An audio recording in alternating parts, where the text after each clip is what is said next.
Imagino que chegou para mim hoje uma aluna, vai me contratar como personal dela. E aí eu vou fazer a avaliação dela, uma aluna jovem de 24 anos, vamos colocar aí, uma aluna jovem de 24 anos, aparentemente, você olha para ela, ela é magrinha. Magrinha. E ela fala assim, ó, eu não quero ficar forte. Ai, gente, se fosse fácil, né? Mas muitas mulheres chegam com esse pensamento. E aí, de cara, você também já vai cortar? Falei assim, não, com o tempo você vai mostrando ali, através de argumentos e de resultados, que as coisas não são bem assim. Mas a primeira coisa que você vai fazer é avaliar essa aluna. E aí, ela pesa, com 24 anos, ela pesa ali 58 quilos. Aí você olha para ela, ela é magra, né? Visivelmente. Só que quando você vai avaliar e faz composição corporal dela, o percentual de gordura dela, porque a gente usa de técnicas duplamente indiretas, ou bioimpedância, ou dobras cutâneas, que eu tenho percentual de gordura. Eu não tenho valor de massa gorda.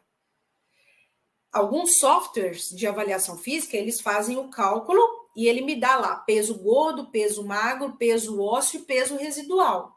Porque são cálculos matemáticos que ele faz proporcionalmente à avaliação antropométrica com o adipômetro que você fez, das dobras cutâneas, tá? Mas a gente tem o valor em percentual de forma geral, tá ok? E aí o percentual dela deu um pouquinho acima do considerado na média para ela, para a idade dela, né? Porque a gente tem as tabelas de comparação, que são médias. O que são médias? População geral. Mas eu vou pensar na minha aluna de forma específica, certo? Então, o percentual dela ali deu em torno de 25%. E ela chega para mim e fala assim, Bárbara, eu quero perder gordura, mas eu não quero perder peso na balança, porque hoje eu sou magra. E aí, como que você vai fazer isso? Você vai colocar ela para correr 3 vezes por semana? 30 minutos? Você acha que ela vai perder peso na balança? Claro que vai! Então, eu preciso pensar em todos esses mecanismos aqui que eu trouxe, que eu chamei atenção nas vias metabólicas, tipo de fibra, como que acontece aí a mobilização de gorduras, né? Volto a ressaltar, é muito mais mecanismo complexo do que isso que eu estou mostrando aqui para você, mas o que eu quero é descomplicar. Então, não adianta eu trabalhar com ela com um volume muito alto. Ah, professora, mas eu não tenho que trabalhar aí com uma intensidade moderada para aumentar a mobilização de gorduras, que é o que ela quer? Reduzir o percentual de gordura dela? Sim, mas eu preciso trabalhar também ganho de massa muscular com ela. Ela não quer ficar forte, que ela acha que ela vai ficar gigante com treino de musculação. Claro que não, a gente sabe que as coisas não são assim. Hipertrofia muscular, assim como emagrecimento, é um processo complexo também e muito individual. Mas eu sei que eu, mudando essa composição corporal dela, eu aumento a utilização de gorduras. Só que ela está começando comigo agora, ela não tem condicionamento, o VO2 dela é baixo, ela não tem mobilidade para fazer determinados tipos de exercício. Então, eu vou prepará-la para chegar num momento em que eu vou trabalhar com ela hipertrofia muscular. Eu vou deixar de fazer aeróbico com ela? Claro que não. A gente sabe que esse casamento entre aeróbio e força, ele é perfeito. Tanto para quem quer hipertrofia, tanto para quem quer emagrecimento, para quem quer saúde. Então, eu vou trabalhar aí controlando o quê? Volume e intensidade, respeitando sempre os princípios do treinamento. Aí eu te chamo a atenção para mais uma questão aqui, ó. Tem uma outra imagem aqui que eu quero compartilhar com você. Aqui, ó. Consumo de oxigênio. Olha o tanto de coisa que eu estou falando aqui para você, integrando vários sistemas para falar de mobilização de gorduras. E aí tem gente que vai me dizer que emagrecimento é somente, chamando a atenção porque o colega colocou aí, que eu vou falar disso agora, déficit calórico. Gente, emagrecimento não é apenas déficit calórico. É biopsicossocial. É muito mais complexo. São vários mecanismos neurohumorais, sistema nervoso com hormônios agindo, atuando o tempo todo. Então, eu não posso pensar apenas nesse desbalanço. Esse desbalanço faz parte, mas ele não é único. Então, o personal que hoje ainda vende o seu produto, né, que é o seu treino ali, o seu trabalho, como emagrecimento é apenas déficit calórico, está mais do que ultrapassado. Porque não é, você precisa abrir sua mente e pensar de forma integrada. Porque é pensando de forma integrada, tendo esse tipo de raciocínio, que você consegue pegar qualquer tipo de aluno e montar o melhor treino para ele. E sabe qual que é o melhor treino? Aquele que vai gerar resultado. E se você não pensar dessa forma, simplesmente reproduzir exercício, você não vai ter resultado. Você vai pegar um indivíduo sedentário e ele vai ter algum tipo de resultado? Vai. Por quê? Porque ele é sedentário. Qualquer coisa que você fizer com ele, ele vai ter alguma resposta fisiológica. Só que ele quer resultados consistentes a longo prazo, que durem e não efeito agudo. Por isso que esses... vou ser delicada, tá? Esses programas aí, emagreça em 20 dias, emagreça em 30 dias, 28 dias. A pessoa pode até perder peso, mas ela não emagreceu. Sabe por quê? Porque ela vai parar e vai voltar tudo, ou às vezes até mais do que ela iniciou. Porque o emagrecimento é um processo a longo prazo, são várias adaptações que vão acontecendo com o organismo. E aí eu preciso lembrar dos princípios do treinamento: continuidade, progressão, sobrecarga. Tudo isso vai fazer com que ocorra esse tipo de adaptação, tá? E aí o consumo de oxigênio. Por que eu chamei a atenção aqui da questão do VO2 com aquele gráfico daquele estudo que eu mostrei para você aqui? A questão do consumo de oxigênio. Porque a gente tem um consumo de oxigênio em repouso, a gente tem um consumo de oxigênio durante o exercício e após o exercício, que é o famoso EPOC. Agora, o que é o EPOC? O que é o consumo de oxigênio pós-exercício? Para eu entender consumo de oxigênio pós-exercício, eu preciso entender o que é VO2 máximo, né? Então, quando se fala, resumidamente, que a aula não é sobre VO2 máximo, mas o que é o VO2 máximo? O VO2 máximo é o consumo de oxigênio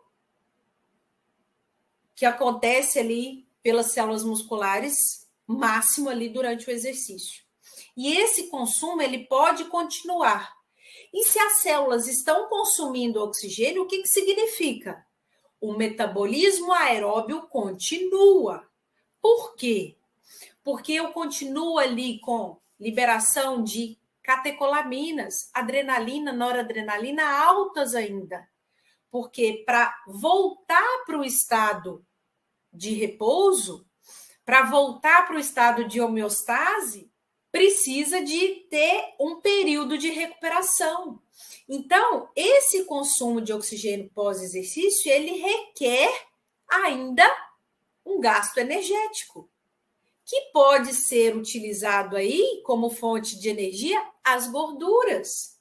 Só que o que vai priorizar se vai ser a gordura que vai estar sendo utilizada? Composição corporal, nível de aptidão física e fator nutricional desse indivíduo. E não apenas eu generalizar e falar assim, não. O indivíduo, o EPOC, o consumo de oxigênio pós-exercício, é porque ele continua consumindo gordura. Não necessariamente para todo mundo. Porque eu preciso levar em consideração esses fatores aqui, que eu acabei de mencionar, tá? E EPOC, tem um monte de gente que condena o EPOC porque a gente não consegue mensurar o EPOC. Mas a gente consegue estimar. Como que eu sei disso? Literatura científica. Os estudos mostram que os treinos com intensidade mais alta, olha só, com intensidade mais alta, mantém um consumo de oxigênio pós-exercício por mais tempo. Só que também depende desses fatores que eu disse: composição corporal, nível de aptidão do indivíduo, aptidão física e fator nutricional. Tudo depende desses 3 fatores. Então, por isso que o treinamento intervalado de alta intensidade, que vocês colocaram aí para mim, né? A grande maioria, eu já ouvi, que é o melhor. Por que eu fiz isso? Porque não sou eu que estou falando isso, não, tá? Para metabolismo de gorduras, porque tem um gasto calórico alto. Só que, durante o exercício ali, mantém o consumo de oxigênio mais elevado, por mais tempo. Exatamente porque atuação simpática, liberação de adrenalina, noradrenalina, né? Circulante, isso faz com que aumente a necessidade de oxigênio e a produção de CO2.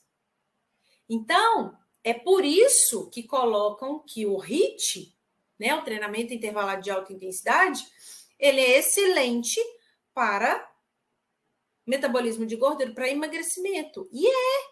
Só que não é para todo mundo.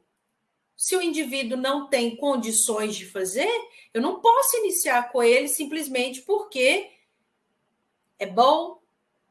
Pode ser bom para um, mas não é bom para o outro. Então, é isso que você precisa enxergar e entender. Ter esse tipo de raciocínio, que é isso que faz diferença. Lembra da minha aluna? Olha só. Imagina a seguinte situação. Coloquei uma situação aqui para você ver. Para explicar essa questão do EPOC. Imagine que, em um treino, o indivíduo gasta 350 quilocalorias, que é razoável, tá? É um treino bom. E o EPOC dele de 50 quilocalorias. Isso significa o equivalente a 15% do que foi gasto no treino. Então, eu fiz uma regrinha de 3. Aí você pode falar assim, professora, mas 50 quilocalorias não é nada. Se você olhar de forma isolada, o que é 50 quilocalorias? Um brigadeiro é muito mais que isso, tá? Aí a pessoa treina por 6 meses com uma frequência de 3 vezes por semana. Opa, aí o negócio começa a mudar. Ou seja, ela fez 72 treinos. É a minha aluna aqui de 24 anos. Só de EPOC, quanto que ela vai gastar, quanto que ela gastou nesses 72 treinos? 3.600 quilocalorias. Opa, já mudou a cara disso aí. Por quê? 3.600 quilocalorias é muita coisa. Se a gente for pensar na ingestão calórica aí, diária de cada pessoa de um jeito, claro, da mesma forma que a gente tem que avaliar de forma individual, o nutricionista também precisa avaliar de forma individual. O bom nutricionista, ele faz isso. E aí, só de EPOC, foram 3.600 quilocalorias. Continuando o raciocínio, eu penso uma coisa e falo. É assim mesmo, tá, gente? Então, se eu for pegar aí uma pessoa que consome 2.000 quilocalorias, 2.500 quilocalorias por dia, olha só de EPOC, 3.600 em 6 meses, porque é um processo a longo prazo. Com treinos, ela gastou 25.200 quilocalorias. Eu multipliquei lá os 350 quilocalorias por os 72 treinos. E com EPOC, 3.600. Somos 2. Olha só. Ao somar tudo, o que ela gastou de gasto calórico durante o treino, os treinos, ao longo desses 6 meses, 3 vezes por semana apenas, mais o EPOC, isso chega próximo ao equivalente a 4 quilos de gordura. Olha só que interessante. Por que isso? Porque a gordura... por que a fonte energética que mais fornece, né? A fonte energética que mais fornece foi redundante. Que mais fornece energia é a gordura, porque ela tem uma quantidade em quilocalorias muito grande. Né?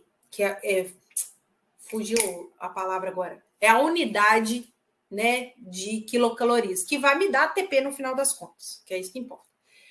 E aí, por isso que quando se tem uma ingesta de alimentos em que eu não tenho um equilíbrio ali entre carboidratos, gorduras, proteínas, relacionado ao gasto energético diário do indivíduo, isso pode ser estocado. E a forma que o organismo ele coloca como melhor forma para estoque é gordura. Por quê? É o que mais dá energia para ele.